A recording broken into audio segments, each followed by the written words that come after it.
नमस्कार साथियों, आप सबको पता है सहारा इंडिया ने पूरे देश भर में अपने कार्यालय खोल करके सहारा की कई सोसाइटी और सहारा की कई कंपनी बना करके लोगों से अरबों खरबों रुपये का धन उगाही करके पैसा जमाकर्ताओं को भुगतान नहीं कर रहा है। उसी क्रम में आप देख रहे होंगे कि झारखंड सरकार जमाकर्ताओं को पैसा भुगतान करवाने के लिए काफ़ी प्रयत्नशील है और यहाँ पे कानूनी कार्रवाई का सिलसिला चालू हो चुका है।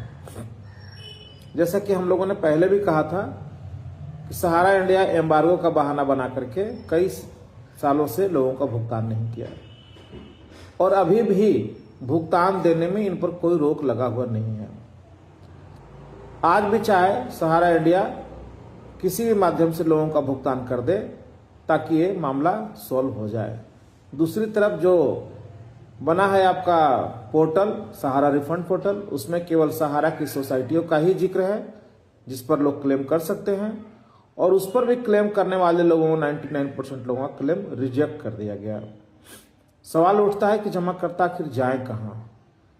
जमाकर्ता का भुगतान अगर नहीं होगा तो कानून की शरण में तो जाएंगे ही, क्योंकि कानून सबके लिए है। हमारे देश का संविधान किसी एक समाज के लिए नहीं, किसी एक व्यक्ति के लिए नहीं, पूरे देश के लिए है। उस संवैधानिक दायरा में जो भी चीजें आता है जमाकर्ताओं को, वो सारे कदम हम लोग उठाएंगे और हम लोग उठा रहे हैं। आज यह वीडियो बनाने का मुख्य कारण यह है कि माननीय झारखंड सरकार ने हम लोगों की एक और जिम्मेवारी आज दिया कि आखिर सहारा का फर्जीवाड़ा कितनी कंपनियों में हुआ है।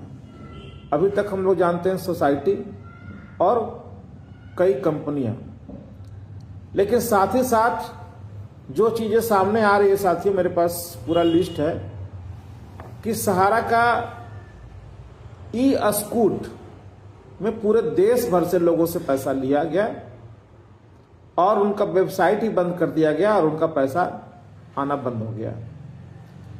अभी आपने देखा होगा झारखंड से एक साथी निकल करके बाहर आए और 10 लाख रुपए का उन्होंने ई स्कूट के नाम पे FIR भी किया। लेकिन सवाल ये उठता है जो प्रशासन के द्वारा मुझसे पूछा जा रहा है कि क्या एक ही आदमी ई स्कूट ने पैसा लगाए थे पूरे झारखंड से? तो हमने कहा सर मेरे पास कोई डाटा नहीं है। उनका था कि आप सारे लोगों को कहिए कि जिनका जिनका ई स्कूट में पैसा है वो एक आवेदन आप लोगों को कर दे और उस आवेदन के आधार पे हम लोग कानूनी कार्रवाई करते हुए लोगों को भुगतान दिलाने का प्रयास करेंगे और जो लोग गलत किए हैं उनको पनिशमेंट भी किया जाएगा। जब भी मैंने अपने लोगों से बातों को शेयर किया तो लोग कह रहे हैं कि केवल ई स्कूट ही नहीं, सहारा के जमाकर्ता और कार्यकर्ता से आपका एक हेल्थोरियम बना करके भी पैसा लिया गया था, जिसमें 19,300 रुपया करके कैश मोड में लिया गया था कई जमाकर्ताओं से, और उसका प्रमाण भी किसी के पास में नहीं है। प्रशासन के लोगों से मेरी बात हुई, उन्होंने कहा कि प्रमाण की जरूरत भी नहीं है। ज्यादा समूह में लोग अगर आवेदन कर देते हैं तो उसके आधार पे कानूनी कार्रवाई हो सकता है। मैं तमाम झारखंड वासियों से निवेदन करूंगा कि जिनका भी पैसा हेल्थोरियम में लगा हुआ है वो सब लोग विश्व भारती जन सेवा संस्थान प्रधान कार्यालय निरसा या केंद्रीय कार्यालय रांची को अपना आवेदन दे कि हाँ हमने 19,300 रुपया सहारा के कार्यालय में कैश के रूप में दिया था। केवल आवेदन दें, उस आवेदन पर ही हम लोग कार्रवाई करवाने जा रहे हैं। हेल्थोरियम के बाद ई स्कूट का हमने बात आपको बताया, जिनका ये पैसा ई स्कूट में है, प्रमाण है नहीं है, कोई दिक्कत नहीं है, आप आवेदन हम लोगों को दीजिए। दूसरा है सहारा संचय और सहारा ग्लोबल, सहारा विंड्स, सहारा एडन गुरु, सहारा कोमोसेल इत्यादि कई ऐसी कंपनियों में पैसा लगा हुआ है जिसका कोई प्रमाण जमाकर्ताओं के पास में है भी नहीं।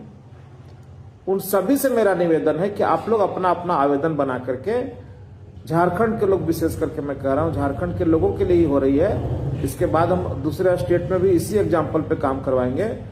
तो आप लोग जल्द से जल्द आवेदन देने का काम करें और उस आवेदन के आधार पे हम लोग आपको कानूनी मदद दिलवाने का काम करेंगे, जिससे आपका पैसा का भुगतान भी हो सके और जो लोग गलत काम किए हैं उनको सजा भी हो सके। आशा करते हैं आप लोग मेरी बात को समझे होंगे सबसे उम्मीद करते हैं कि जल्द से जल्द आवेदन देने का काम करें। धन्यवाद। जय हिंद। प्रणाम।